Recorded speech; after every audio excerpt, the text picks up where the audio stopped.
Good afternoon, good evening, good night, everyone. Welcome back to the Chill Spot. My name is K Rock, and we are here with the one and only Kitty Marie of Calypso Blue Event Design. Hello, hello. Good night. Good night. How are you? I'm doing well. How are you? Busy, busy, busy. I can tell it is that season, right? Everything's just popping up, springing away, right? Yep. Graduations are coming up, spring, all the holiday babies, the baby showers are coming up, all the things. Wedding season is about to be in full effect. Absolutely. So let's get into it. So, how was Calypso Blue Events created? How was it birthed?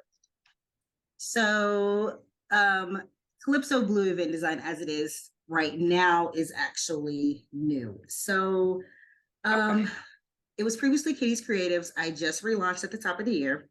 I rebranded. Originally, like I said, my name is Kitty Marie. So originally my company name was Kitty's Creatives.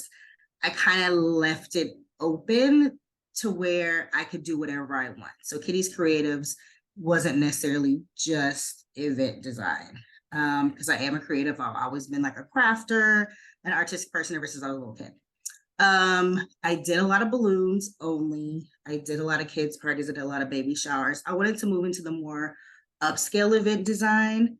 So rebranded, changed some things around, got some new service offerings, took some courses, upgraded my skills a little bit, and Calypso Blue is now here it is.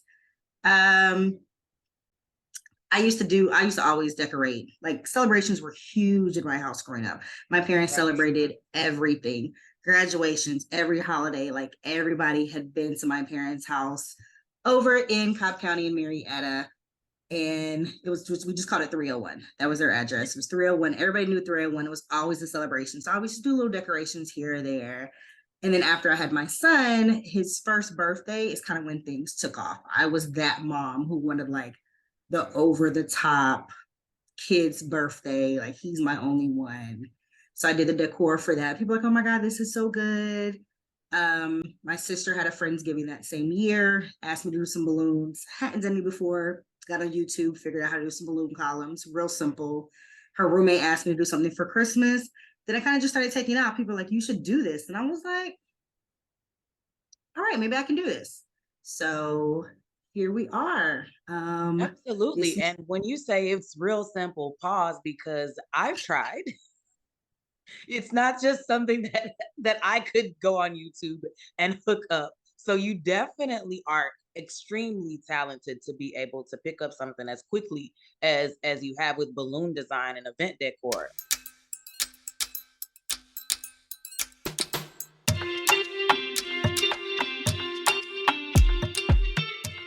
Absolutely. So that brings us to the next question. What motivated you to become an event specialist? Like what made you I know you said that you are a creative. You've always been a creative and very crafty. So is that really what was the driving factor behind you starting Kitty's Creatives or was it something else?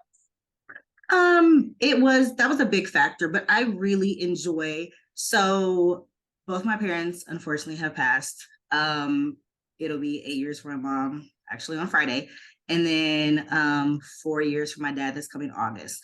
So doing this and seeing the joy that my events and like the decor that I do for my clients, seeing that joy in their face, it kind of keeps me close to my parents because like I said, I remember those celebrations growing up in my household and being a part of other people's special celebrations like that's I'm say it keeps me close to my parents and it's actually something that I love doing. A lot of people, they have their passions, they have their hobbies or whatever, but I genuinely enjoy doing it. It's fun having different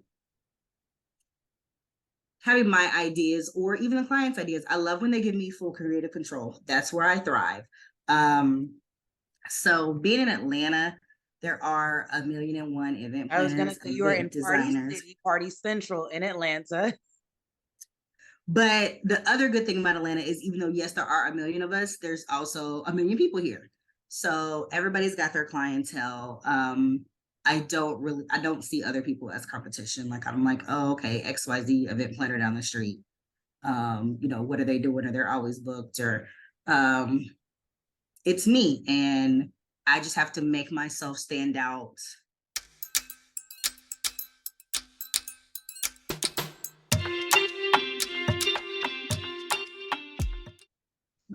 So how was the name Calypso Blue come about? I know you said you were previously known as Kitty's Creatives and then you transformed into Calypso Blue. Like, can you tell us a little bit behind the name?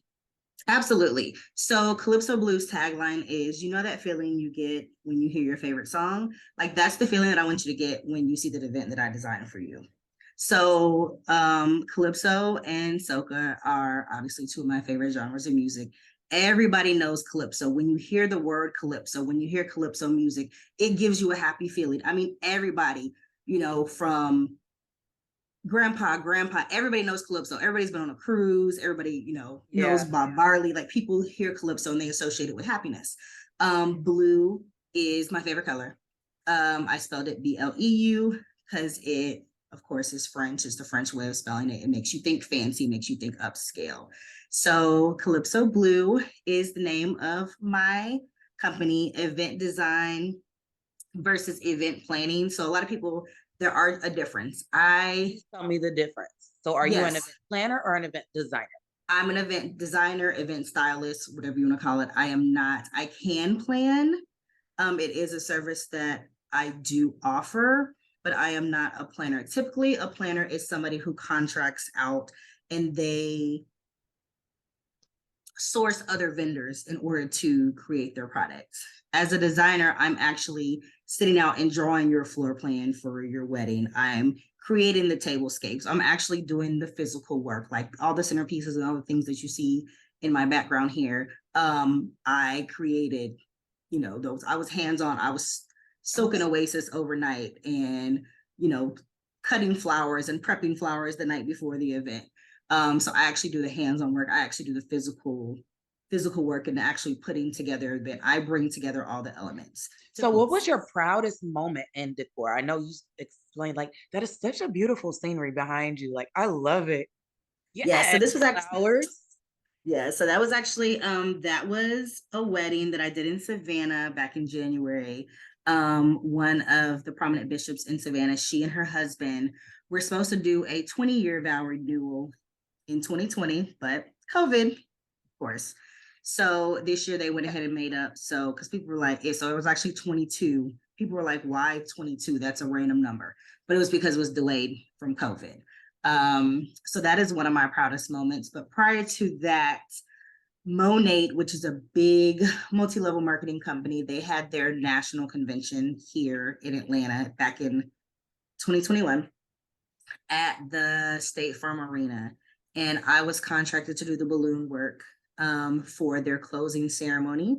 So I did two massive, massive pieces. I think it ended up being like 10, 12,000 balloons that we used Wow. for their closing ceremony. There was 15,000 people there. So lots of pictures, lots of people were taking pictures with my balloons. It was on their website. It was blasted all over. I've worked with them a couple other times before. Since then, and that was my biggest contract to date.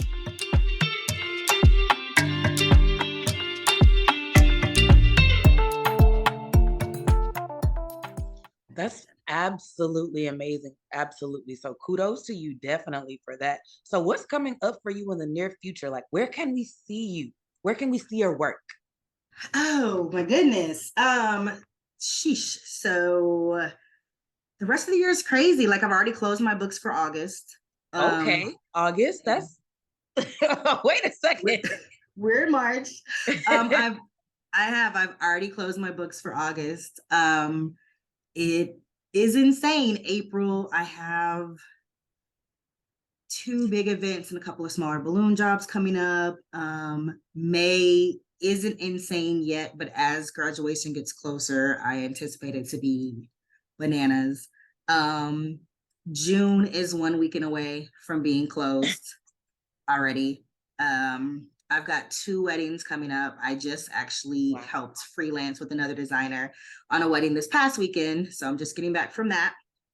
Um, that was also down in Savannah. That was huge. So It was you like an do intense. travel for your work also. So I I do heard travel. Savannah, and where else do you travel? Wherever. So I had a client last year. So in November last year, I had a client. She's a repeat client. I did 3 events for her last year. Her last event, she flew me to Vegas to do her event. Okay. Uh,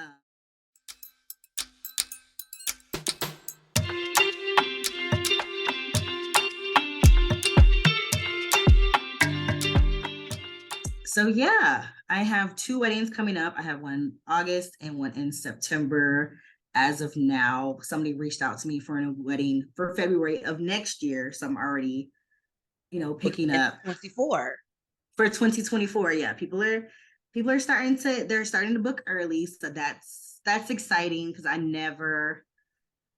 that I didn't think, like I said, when I first launched Kitty's Creatives, it was mostly, like I said, kind of kids parties, baby showers and things like that. So those upscale, like, they're coming. They're coming. I'm getting booked for them. The events are getting bigger. The budgets are getting bigger. The design elements getting bigger, which is super exciting for me. Like, I love always being able to do something new, not something that I've just always done over and over and over before.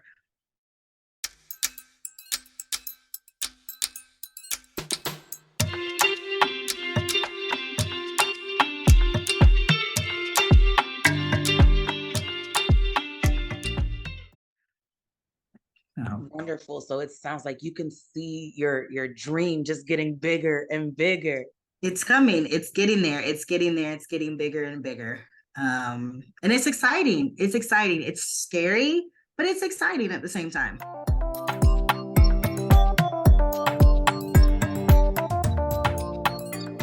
The schedule like that. So, what is one piece of advice that you would give to a young entrepreneur or someone like yourself on the same path, trying to, find their way and be their genuine creative selves? Be patient. Like, it's not, I feel like in this day of social media that, we're expected things to be fast. And sometimes it is, sometimes it's not. But um, you can't be upset if, the next person they've only been doing it for 6 months and they're like, have all this success, or they have whatever you may see success as, what might look successful to you, because you honestly don't know what's going on in the background. It might look pretty all in the front, but what's really going on back there. So, and give yourself some grace. You have to give yourself some grace. Like, it's okay if things don't go the way that you want them to go all the time. Like, I had one client, she's been the only one so far, thank goodness, and she never said it explicitly, but like, I don't feel like she liked her event, just kind of the way she reacted afterwards. I was asking her about it or whatever, and when I was doing follow-up, she like really, her interactions were very blah. So I was like, oh my God, does she not like my event? Like, oh my God, do I really suck? Like, some people just are hard to please. Some That's people true. have these crazy expectations. Her vision did not coincide with her budget. So, we did the best we could with what she had. But it really took me a minute to be like, oh my God, like, she really didn't like my event. But it's like, it's okay. That's 1 out of, 100. So you have to give yourself a little bit of grace. Everything's not going to go the way you want it all the time. If it goes fast, cool. If it doesn't go fast, cool. Don't be blindsided by what other people are doing. You really are your own competition. And it's you against you. So all you can do is strive to be better than the you that you were yesterday.